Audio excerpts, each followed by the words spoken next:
And they were like, "You're 11. Do you even possess the complexity to be depressed?" I felt a funeral in my brain. Mental illnesses don't discriminate between age or circumstance. It's a serious psychiatric condition that is frequently misunderstood. Brain circuits that normally regulate mood are dysregulated in It's a depression. medical disorder, and it won't go away just because you want it to. Hello everybody, it's me.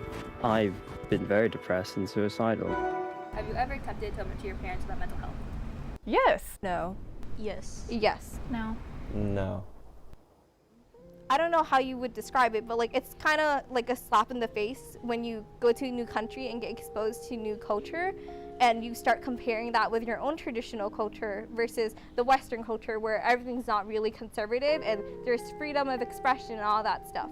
So my parents, in terms of their parenting, they're more straightforward and serious. Like, they don't really add a lot of fluff around stuff. Any form of like talking to my parents can be seen as like talking back and like lashing out against them. I mean, I can definitely see the Asian stereotypes sometimes in them, but most of the time they're just super casual. There's kind of like a hierarchy where my dad is the top of the little triangle, if you will. And everyone beneath him kind of has to obey his word. His word is law. He's been in the United States since he was 21, so he's been exposed to what Western culture is like.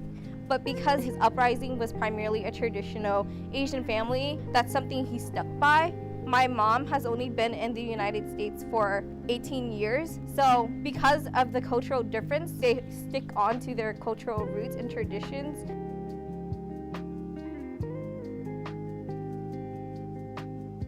The pressures I feel living in an Asian household is just a lot of pressure academic-wise.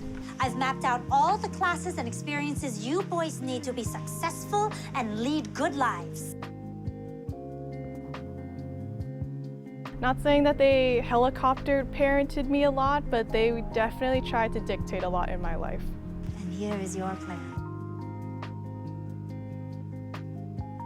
I had been conditioned to accept from myself nothing less than perfection. Because if you're a first-generation immigrant, your children becoming doctors is the quickest way. You can turn it around in one generation. And it is very stressful and it can be overwhelming at times.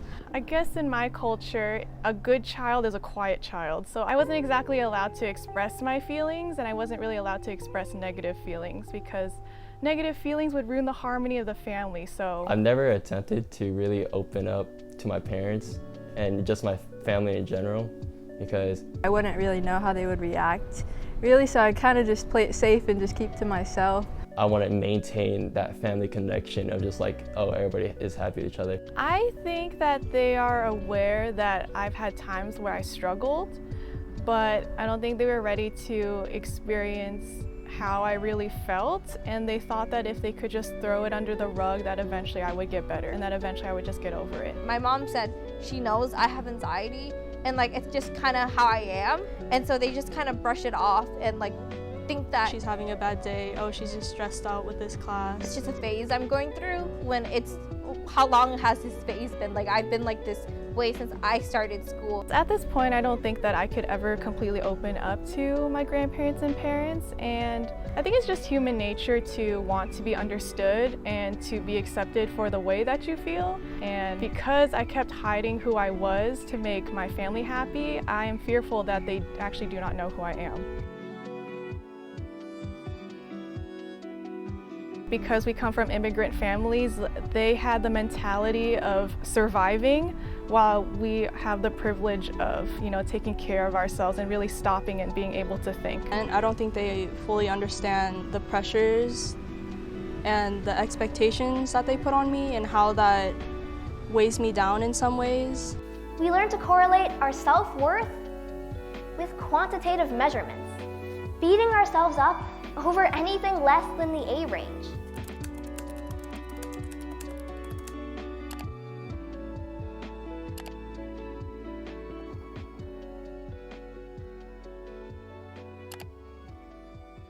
This happens quite a lot. Most of the gaslighting I've experienced in my life, along with my sister and my mom, is from my dad. So one specific example of gaslighting that I had to be part of was 10th grade. My grandma said something very mean to me. Using phrases like the always never. Oh, well, I was in the hospital the whole time and you never called me. You never do this, you never do that. And it keeps escalating like that until he's screaming. So I told her, oh hey, something you said hurt my feelings. So she laughed at me and she said, you have those kinds of feelings, like I wasn't even a human being. It made me feel like frustrated to the point where I can't even just talk to my family anymore. My experiences were invalidated. And for two, he's now pushing this perception of that reality onto me. I felt like I wasn't being heard. And I just wanted her to understand that I don't want her to talk to me that way. But then she made me feel like, who am I to speak to her that way? And it was a sign of disrespect. To think that like your mom, who was supposed to be there for you, would just act like she was a completely different person. And so I think my experience in that situation, where the gaslighting was like so extreme and traumatizing for me, was really impactful for the rest of my family too. And so after that, I just realized that I don't think I'm very comfortable speaking about my mental health with my parents and grandparents.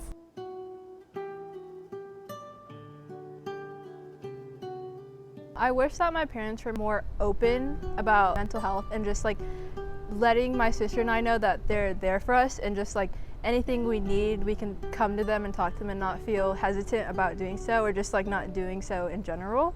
I feel like as a parent, I would inform my kid about how mental health is a serious thing, and that if you ever feel like something's off about you mentally, or you feel like you need help, to talk to me. Because my parents never offered that. I had to see if they would offer it to me by trying to talk to them, and then only to get shut down and like realize that, oh, they're never gonna have this conversation with me. If I were to openly discuss with my parents about a lot of the like mentally impacting things that happened in my life, I think that we would have a better relationship. And I think honestly my parents would get me a bit more. I wouldn't feel awkward. It's so sad to say that I feel awkward being one-on-one with my parents sometimes, because we don't have anything to say to each other sometimes, because I don't think we really know each other. I feel like my outlook on life would just be different.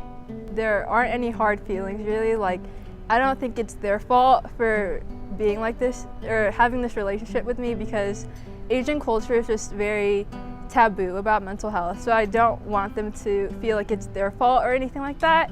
It's just I don't think they've had enough experience with this topic, so I just don't want them to feel like they're to blame for my mental health and my relationship with them. I know they definitely probably care for me, but I would just want them to know that like I do try my best and like I do put in a lot of effort.